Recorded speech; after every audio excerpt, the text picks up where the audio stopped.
Muito bem, nós estamos aqui para mais um programa nesse canal do YouTube, onde nós estamos gravando os capítulos do Novo Testamento.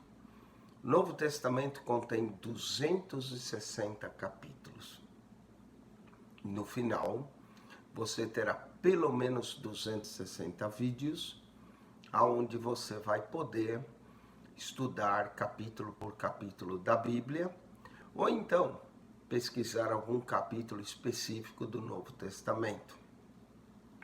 O propósito é ajudar os crentes e os pregadores do Evangelho a ter um comentário, a ter um estudo bíblico que você pode sempre estudar e analisar a Bíblia. Nós estamos em Lucas, capítulo 23. Um capítulo importantíssimo. Por quê? Fala da morte de Jesus. Esse é o ponto culminante do ministério de Cristo. Sua morte pelos nossos pecados. Então nós vamos meditar nesse capítulo. Estamos quase terminando o Evangelho de Lucas. Ao fazer esse programa só temos mais um, o Lucas 24, e assim vamos concluir o Evangelho. Concluindo Lucas 24, nós teremos todo o Evangelho sinóptico completo. Você pode assistir os nossos vídeos em Mateus, em Marcos e agora em Lucas, quase concluindo, e depois gravaremos João. Muito bem. Diz assim: e levantando-se toda a multidão deles, o levaram a Pilatos. Eles vão levar a Pilatos para que Pilatos execute a Jesus. Esse era o propósito deles, que Pilatos condenasse a Jesus e o executasse. E começaram a acusá-lo, dizendo: havemos achado esse pervertendo a nossa nação, proibindo dar tributo a César e dizendo que ele mesmo é Cristo o Rei. Nada mais longe da verdade, quando nós vemos Lucas capítulo de número 21, vemos que eles vieram perguntar a Jesus acerca do tributo, e Jesus disse: dai a César o que é de César. Mas aqueles distorceram para ter algo que acusar Jesus, dizendo que Jesus estava ensinando que não deveriam pagar tributo a César. Totalmente errado. Também há outra acusação, dizendo que Jesus se proclamava a si mesmo rei. E Pilatos perguntou-lhe, dizendo: tu és o rei dos judeus? E ele respondendo disse-lhe: tu o dizes. Jesus simplesmente usou as próprias palavras de Pilatos para dizer que era ele que estava dizendo, não ele mesmo, Jesus. É interessante agora a conclusão de Pilatos. Pilatos vai dizer isso três vezes. Agora, no verso 4, ele diz: disse Pilatos aos principais sacerdotes e à multidão: não acho culpa alguma nesse homem. Essa é a primeira vez, guarde isso. Pilatos disse aos principais sacerdotes e à multidão: não acho culpa alguma nesse homem. Nem Pilatos conseguiu achar culpa em Jesus. Mas eles insistiram cada vez mais, dizendo: alvoroça o povo, ensinando por toda a Judéia, começando desde a Galileia até aqui. Então Pilatos, ouvindo falar da Galileia, perguntou se aquele homem era galileu. E sabendo que era já da jurisdição de Herodes, remeteu a Herodes, que também naqueles dias estava em Jerusalém. Essa atitude de Pilatos foi para evitar ter que julgar a Jesus. Pilatos primeiro disse que não achava crime algum. Quando soube que Jesus era da Galileia, decidiu remeter a Herodes. E Herodes vai se sentir honrado pela atitude de Pilatos, inclusive os dois não se falavam, vão voltar a se falar, porque Herodes se sentiu honrado por Pilatos ter que julgar a Jesus. Além do mais, Herodes há muito desejava ver a Jesus. Em Lucas nós vemos que Herodes achava que Jesus era João o Batista que havia ressuscitado dos mortos. E sabendo então que era da jurisdição, remeteu a Herodes, que também naquele dia estava em Jerusalém. Verso 8 diz, e Herodes, quando viu a Jesus, alegrou-se muito, tá vendo? Porque havia muito que desejar vê-lo, por ter ouvido dele muitas coisas, e esperava que ele viria fazer algum sinal. O que Herodes queria era que Jesus fizesse um sinal diante dele. E interrogava com muitas palavras, mas ele nada lhe respondia. Interessante o fato de Jesus nada responder, revela Isaías 53, que foi como ovelha muda perante os seus tosquiadores. Jesus pouco falou no seu julgamento, tanto perante o Sinédrio, como perante Pilatos, como perante Herodes. Jesus foi julgado pelo poder religioso primeiro, depois pelo poder político e por Herodes outro poder. Então, nós vemos que Jesus nada lhe respondia. E estavam os principais sacerdotes, os escribas, acusando com grande veemência. Veemência quer dizer com força. Eles acusavam Jesus. E Herodes, com seus soldados, desprezou, escarnecendo dele, vestiu de uma roupa resplandecente e tornou-lo a enviá-lo a Pilatos. Quer dizer, Herodes pegou uma roupa resplandecente, colocou sobre Jesus, debochando, escarnecendo dele, está aqui o rei dos judeus, e mandou ele de volta. Olha o verso 12. E no mesmo dia, Pilatos e Herodes, entre si se fizeram amigos. Interessante, não é? Os dois que antes estavam com inimizade, naquele dia se fizeram amigos. Verso 12 diz, pois dantes andavam em inimizade um com o outro. Aonde Jesus passava, Jesus trazia a paz, Jesus trazia o amor. Pilatos e Herodes não se falavam, mas só o fato de Pilatos mandar Jesus para Herodes, e Herodes interroga, não achou nada, escarnece Jesus e manda de volta os dois, naquele dia ficaram amigos. Jesus veio trazer paz entre inimigos. Até isso o Senhor Jesus fez. Sem eles perceber, voltaram à amizade. Pilatos e Herodes voltaram à sua amizade, que antes andavam com inimizade. E convocando Pilatos, principal sacerdote, e os magistrados e o povo, disse-lhe, haveis-me apresentado esse homem como pervertedor do povo. E eis que, examinando na vossa presença, segunda vez, nenhuma culpa das que o acusais acho nesse homem. Note que Pilatos já tinha dito no verso 4 que não acho culpa alguma nesse homem. Agora no verso 14, Pilatos diz, nenhuma culpa das que o acusais acho nesse homem, e nem mesmo Herodes, porque a ele vos remeti, eis que não tem feito coisa alguma digna de morte. 3 vezes. Verso 4, não acho culpa. Verso 14, não acho culpa. Verso 15, não tem feito coisa alguma digna de morte.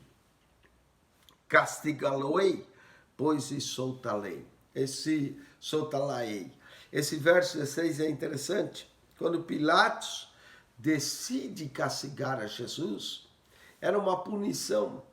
De acordo com a história que nós sabemos, da tradição, toda vez que os romanos batiam em alguém, essa pessoa ficava mutilada para o resto da vida. Então, a punição que Pilatos decidiu dar, visto que ele não achou nenhum crime em Jesus digno de morte, era bater bastante em Jesus, deixar Jesus mutilado para o resto da vida, e quem sabe os principais sacerdotes esqueceriam o fato de que ele fosse morto ou crucificado, que era o que eles pediam. Então, Pilatos decide castigá-lo. e soltá-lo depois. Então, era isso que Pilatos planejava fazer. Pilatos tentou se livrar de julgar Jesus. Ele sabia que Jesus era inocente, mandou para Herodes, depois vai tentar bater em Jesus para tirar a ideia de crucificação, e depois vai até oferecer um malfeitor no lugar de Jesus, para que ele escolhesse Jesus e não esse malfeitor. Então ele decidiu castigá-lo e soltá-lo. Verso 17, era necessário soltar-lhes um detento por ocasião da festa. Mas toda a multidão clamou a um, dizendo, fora daqui com esse e solta-nos Barrabás. Olha só, eles pediram que Jesus soltasse a Barrabás e que Jesus fosse crucificado. Barrabás, e Barrabás é um nome, não é bem o nome dele, ele Bar, em aramaico quer dizer filho, Abás, filho do pai, né? O pai dele chamava Abás, então Barrabás fora lançado na prisão por causa de uma sedição feita na cidade de um homicídio. Barrabás tinha matado um homem e possivelmente era um soldado romano, porque Barrabás pertencia ao grupo que promovia a rebelião, tipo Zelotes, e aí esse Barrabás, filho do pai, não é interessante, filho do pai, Jesus também é o filho do pai, ele coloca para que ele fosse solto, mas a multidão pediu a Barrabás. Pilatos tentava soltar a Jesus, porque 3 vezes Pilatos disse que não achou crime algum nele, e falou, pois, outra vez Pilatos, querendo soltar a Jesus. Está vendo? A intenção de Pilatos era soltar. Todos os evangelistas mostram que a intenção de Pilatos era soltar a Jesus, mas eles vão forçar a mão de Pilatos para que Pilatos crucifique a Jesus. Mas eles clamavam em contrário, dizendo, crucificam, crucificam. Então, pela 3ª vez disse, mas que mal fez este? Olha só, verso 22, por isso que eu disse 3 ou 4 vezes, não acho nele culpa alguma de morte. Então nós temos a primeira vez no verso 4, a segunda vez no verso 14, a terceira vez no verso 22, ainda que no verso 15 nós encontramos ele dizendo que tinha mandado a Herodes e Herodes não achou crime. 3 vezes da boca de Pilatos e uma indiretamente falando de Herodes, que não achou crime algum. Não acho nele culpa alguma de morte. Castigá-lo-ei, pois, e soltá-lo-ei. Segunda vez, Pilatos diz, eu vou castigá-lo, depois eu solto. Mas eles insistiam com grandes gritos, pedindo que fosse crucificado. E os seus gritos dos principais sacerdotes redobravam. Então Pilatos julgou que devia fazer o que eles pediam. Pilatos então decidiu, viu que os gritos eram intensos, no dia de festa, um julgamento de Jesus foi um julgamento totalmente ilegal. Há um livro que diz que há 18 coisas ilegais no julgamento de Jesus. Uma delas, Jesus foi preso à noite, não era permitido. Jesus foi perante o Sinédrio à noite, o Sinédrio não estava todo composto. As testemunhas se contrariam no Sinédrio. Depois Jesus é levado, quando amanhece o dia, perante Pilatos, o que não deveria acontecer durante a festa da Páscoa.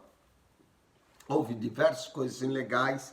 E aqui Pilatos diz, então Pilatos julgou que deveria fazer o que eles pediam. Não é? Pilatos então decidiu fazer, por causa da insistência, para que não houvesse mais problemas, e soltou-lhes o que fora lançar na prisão por uma sedição e homicídio. Pilatos acaba soltando a Barrabás, que era o que pedia, mas entregou Jesus à vontade deles. Então Pilatos agora entrega Jesus para que Jesus fosse crucificado. E quando o iam levando, tomaram um certo Simão Cirineu que vinha do campo, e puseram-lhe a cruz às costas para que levasse após Jesus. Muita gente diz que Jesus caiu 3 vezes, nenhuma parte diz isso. Diz sim que Jesus apanhou, Jesus foi castigado bastante, e talvez Jesus nem conseguia carregar a sua própria cruz, mas não tem nenhuma parte do seu evangelho que diz que Jesus caiu como a tradição diz, caiu 3 vezes. Apenas que Jesus tinha apanhado, estava bastante ferido, e por isso tomaram um certo Simão Cirineu, que vinha do campo, e puseram-lhe a cruz às costas para que levasse após Jesus. Mas eles pegaram, os soldados viram a dificuldade que Jesus tinha em carregar a cruz e tomaram esse Simão Cirineu.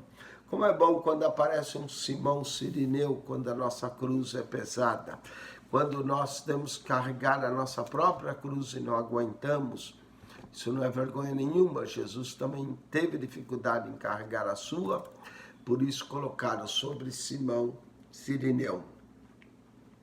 E seguia-no grande multidão do povo, de mulheres, as quais batiam no peito e lamentavam. As mulheres de Jerusalém lamentavam, batendo no peito, era uma forma de lamento ao ver esse justo Jesus ser entregue dessa forma. Porém, Jesus, voltando para elas, disse: Filhas de Jerusalém, não chorais por mim, chorais antes por vós mesmos e por vossos filhos. Novamente, Jesus, a caminho da cruz, proclama novamente o juízo que ele havia dito que aconteceria em Jerusalém. Jesus mesmo chorou sobre a cidade de Jerusalém em Lucas 13.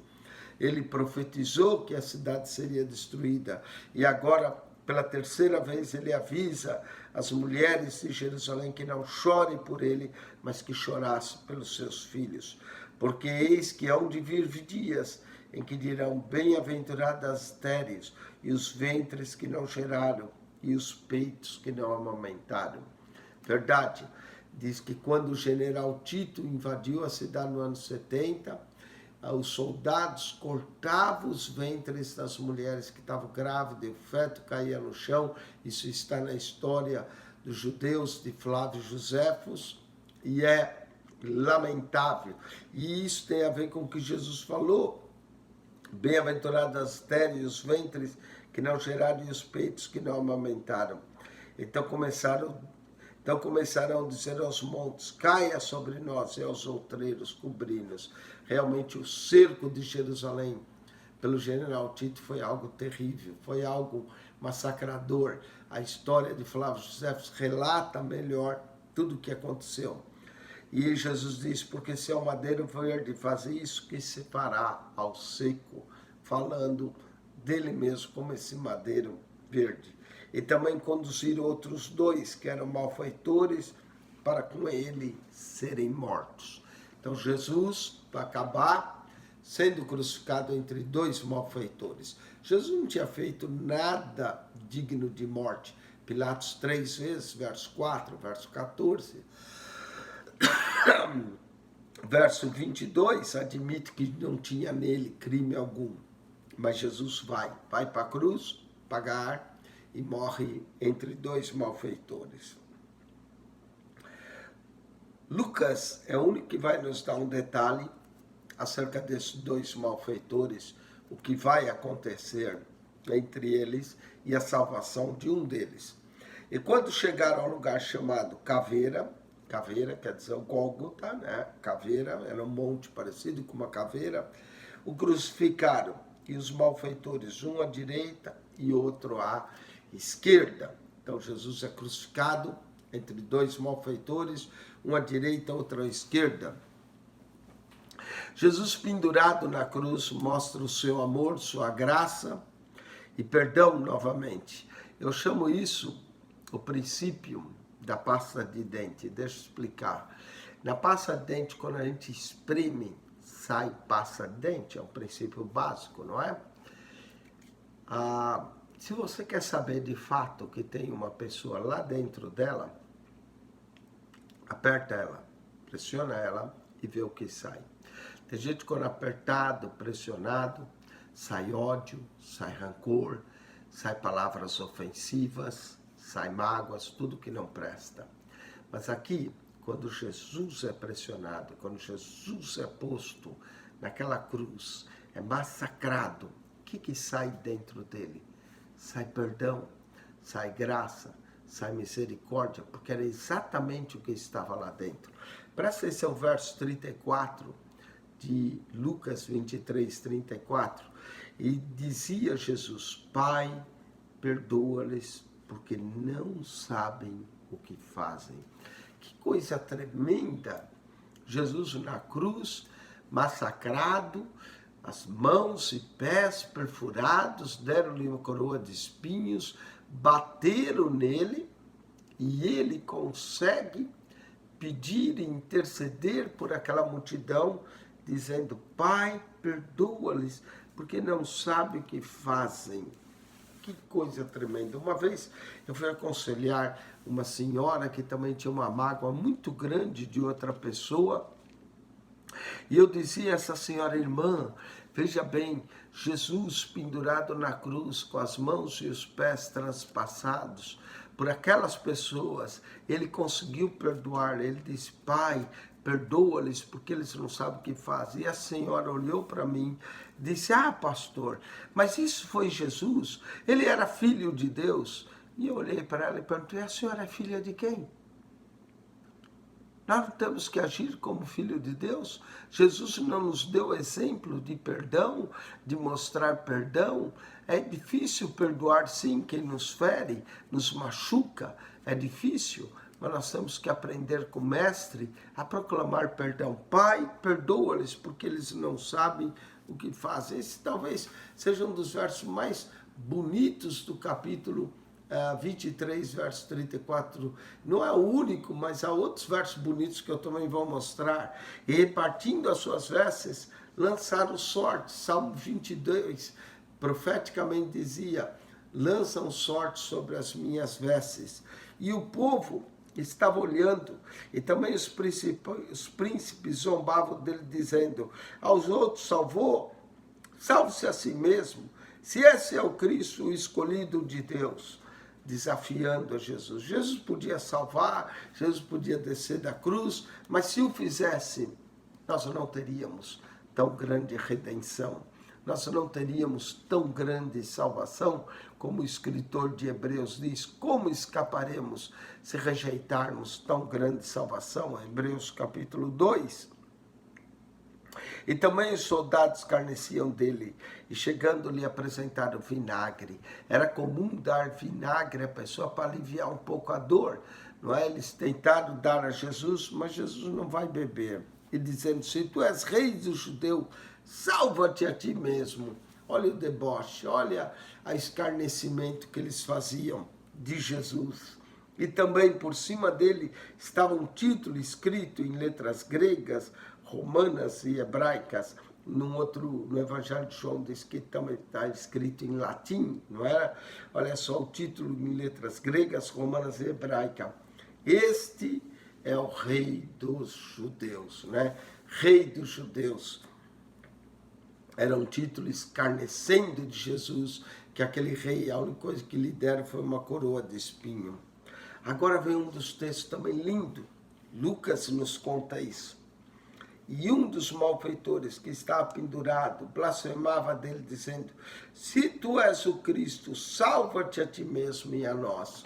A mesma coisa que gritavam, debochavam de Jesus, esse malfeitor também disse. Respondendo, porém, o outro repreendia, dizendo: tu nem ainda temes a Deus, estando na mesma condenação.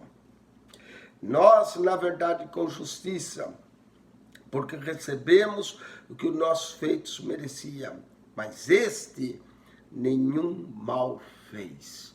Olha que coisa incrível. Aquele malfeitor que estava morrendo, estava perdido, ia ser condenado. O problema não era só a morte física, o problema era o que ia acontecer após a morte física, esse homem. Então repreende o outro, manda que o outro se cale. Diz: tu não temes a Deus, tu não temes a Deus estando na mesma condenação. Nós, na verdade, fizemos, estamos recebendo o que nossos feitos fez, mas esse nenhum mal fez. E disse a Jesus: Senhor, lembra-te de mim quando entrares no teu reino. Que linda oração, que clamor magnífico, que esse clamor possa ficar marcado em nossos corações, como a oração do homem que escapou da condenação eterna. Aquele homem, por causa dos seus malfeitos, estava morrendo. pagando pelos seus pecados. Mas o problema não era pagar aqui, era pagar na outra vida. Mas aí ele diz, Senhor, Senhor, lembra-te de mim quando entrares no teu reino. Que declaração linda. Primeira, Senhor. Ele disse, ele é Senhor. Se ele é Senhor dos céus e da terra, e ele tem um reino, ele vai se lembrar de mim. Senhor, lembra-te de mim. Esse é o clamor que o fez escapar da condenação eterna. Senhor, lembra-te de mim quando entrares no teu reino. Reconheceu que Jesus tinha um reino e que o reino de Jesus não era desse mundo, era um reino no além. E ele disse, Senhor, lembra-te de mim quando entrares no teu reino. Que oração linda, que oração maravilhosa, que oração que apela para todos os sentidos, mostrando que às vezes no último minuto da vida o homem pode, deve se arrepender de seus pecados e fazer essa oração tão linda. Senhor, lembra-te de mim quando entrares no teu reino. Olha, tão bonito com a expressão do verso 34. Pai, perdoa-os porque ele não sabe o que faz. Verso 42. Essa oração, Senhor, lembra-te de mim quando entrares no teu reino.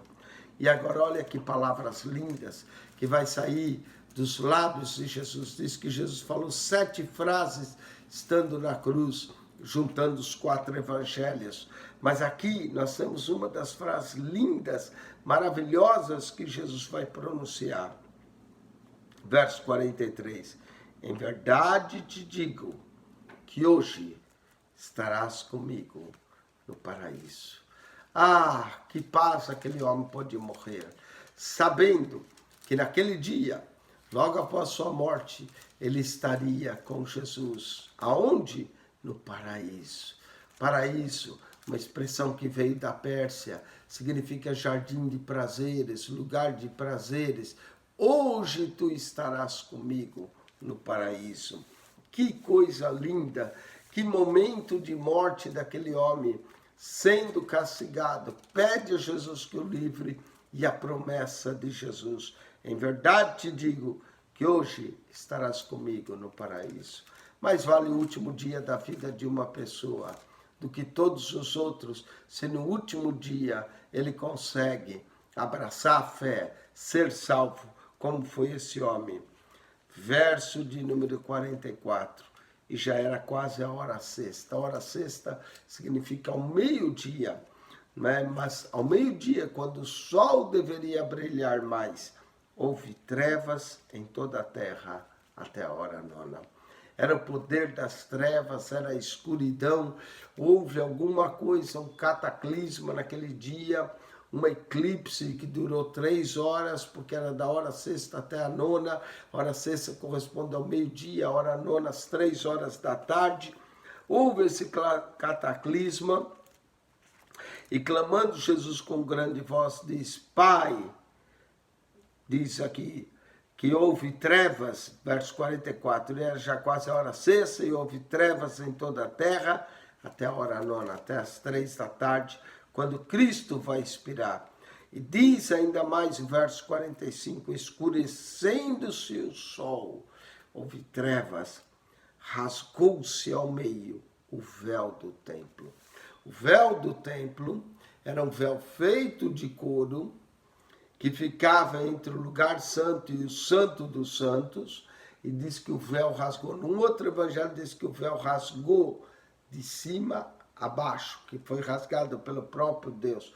O véu rasgou-se do templo, abriu caminho de acesso. Cristo, através da sua morte, vai nos abrir o caminho. Por isso que Jesus diz, eu sou o caminho, a verdade e a vida. Rasgou-se o véu do templo. E clamando Jesus com grande voz, disse, Pai, nas tuas mãos entrego o meu espírito. E havendo dito isso, expirou. Que morte linda, que morte maravilhosa, que morte poderosa, que morte salvadora de Jesus, que mesmo na cruz pede que o Pai perdoa.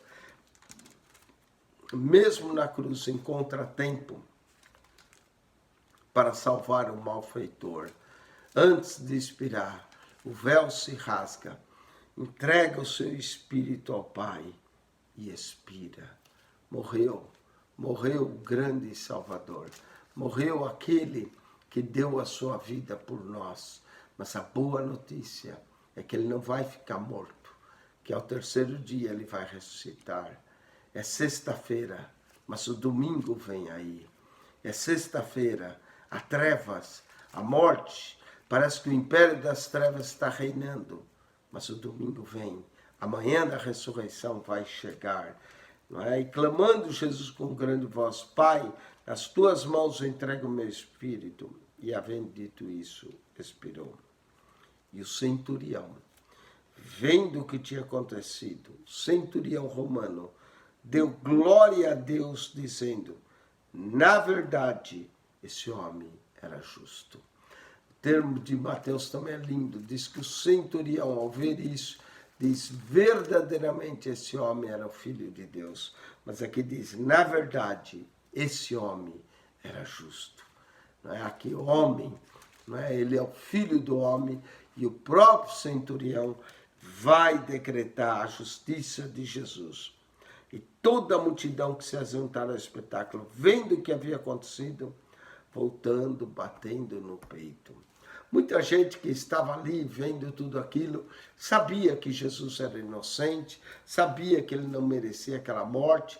Foi lamentável o que acontece com Jesus, mas foi o meio que ele pagou para nos salvar, através do seu sacrifício. E verso 49, agora vamos para a sepultura de Jesus.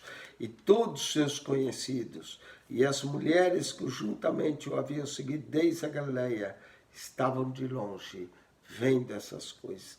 Que coisa triste deve ter sido aquele dia para os discípulos, para as mulheres que ali viam.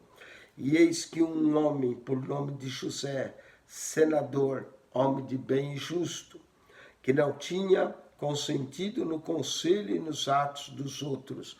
Parece que José, esse José de Arimateia, esse José que era senador, era parte do Sinédrio. Ele não consentiu com aquilo que aconteceu. Diz que ele era natural de Arimateia, cidade dos judeus, e também esperava o reino de Deus. Esse José de Arimateia vai acabar indo perante Pilatos para pedir o corpo de Jesus, não é? Ele vai perante Pilatos pedir o corpo de Jesus para poder sepultar. Diz que ele era um homem bom, era um homem justo, possivelmente um discípulo secreto de Jesus. E ele vai pedir o corpo de Jesus a Pilatos, na cidade, e esperava o reino de Deus. Verso 52, e esse, chegando a Pilatos, pediu o corpo de Jesus. Pediu o corpo de Jesus, e havendo tirado, envolveu no lençol e pô-lo num sepulcro escavado numa pedra, onde ninguém ainda havia sido posto. Isso é maravilhoso. Aquele que nasceu de uma virgem merecia um sepulcro virgem. Ninguém tinha sido exposto ali. Jesus vai ser o primeiro. Envolver o seu corpo num lençol. Não deu tempo de preparar o corpo, por causa que aquele dia era o grande dia da Páscoa. O sol já estava quase se pondo. Então eles apenas enrolaram o corpo e vão pôr ali nos lençóis. E era o dia da preparação e amanhecia o sábado. E as mulheres que tinham vindo com ele da Galileia seguiram também, viram o sepulcro e como foi posto o seu corpo. Lá está o Salvador. O Salvador que deu a sua vida por nós. Morreu para nos trazer vida e vida com abundância. E voltando elas, prepararam especiarias e unguentos, e no sábado repousaram conforme o mandamento. Note que o corpo de Jesus é posto, as mulheres já tinham especiaria, mas como era sábado, não podiam fazer nada. Então elas guardaram as especiarias, deixaram o corpo de Jesus repousar. No sétimo dia, Jesus também descansa, não é? Deus descansou, fez o mundo em 6 dias, no 7º descansou.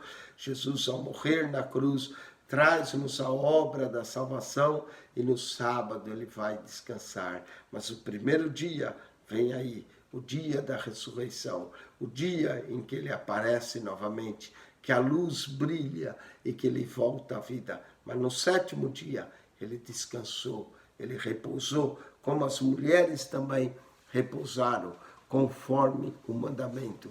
Jesus cumpriu o sábado até entre a sua morte e a ressurreição. Morreu no 6º dia, 7º descansa, mas aí vem o primeiro dia da semana, o 8º dia, e Jesus vai ressuscitar. Com isso nós acabamos o capítulo 23. Assista aos outros programas, o capítulo 24, que será o capítulo final. É triste o capítulo 23, a morte, mas graças a Deus, Lucas não termina no capítulo 23. Nós vamos encontrar o capítulo 24, capítulo maravilhoso da ressurreição, da vida de Jesus. Jesus descansa no sábado para ressuscitar no primeiro dia da semana. Que coisa maravilhosa, que coisa grande. Esse capítulo 23 é um capítulo emocionante. A forma como Jesus é julgado, como Jesus é entregue para ser morto, crucificado. As palavras que ele fala naquela cruz é algo maravilhoso. Eu amo o Evangelho, eu amo o fato que Cristo deu a sua vida por nós, que nós podemos pedir, Senhor, lembra-te de mim quando entrares no teu reino, e que ele possa se lembrar de mim, de você, de todos nós que estamos vendo esse programa. Que Deus te abençoe, que a graça de nosso Senhor Jesus seja contigo, e o amor de Deus, nosso Pai. Quem esteve convosco para mais esse programa, pastor Eugênio Piacentini. Deus te abençoe, que a graça de Jesus seja contigo. Assista o capítulo 24 e o nosso comentário também no capítulo 22. Amém.